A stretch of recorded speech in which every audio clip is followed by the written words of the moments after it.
Coming to the last topic of today's discussion, here's a mention of Beirut, where the Israeli strikes have killed many people. So what we'll be doing today is we'll be looking at this particular location and the wider Levant region, right?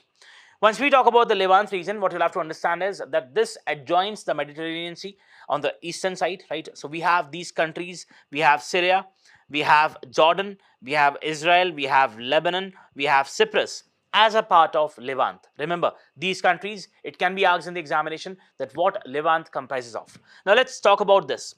Important.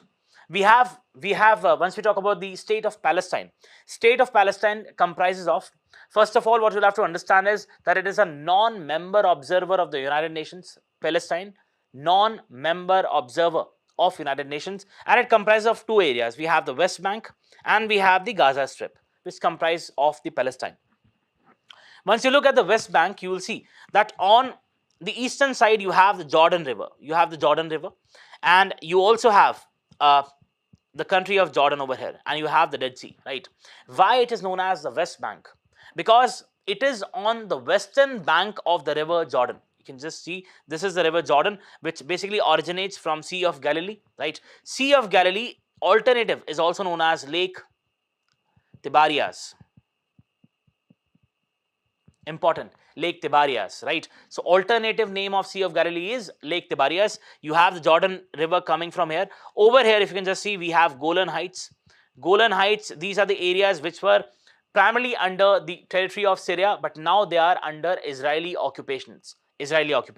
And then we have the Jordan River. On the western bank of the Jordan River, we have the West Bank, right? On the northern side of the West Bank, we have Israel. On the western side, we have Israel. On the southern side, we have Israel. Note that West Bank does not have access to the Mediterranean Sea. It is a Gaza Strip which has access to the Mediterranean Sea, right? And you must have also heard about this particular entry to Egypt, which is Rafah. Right now, the Gaza Strip is totally under the Israeli occupation, right? We have the authorities, they're creating a clampdown. They are because of the security issues, they have completely occupied this particular area, and people are being forced to enter Egypt via Rafah crossing. Rafah crossing is again very important. Please make sure that you remember this, and probably a question can come because this has been in the news. Very, very important. Jordan does not have access to Mediterranean Sea. Over here, what you'll have to understand is we have Lebanon and we have Beirut in Lebanon. Beirut in Lebanon, and Israeli strikes are basically being carried in Beirut.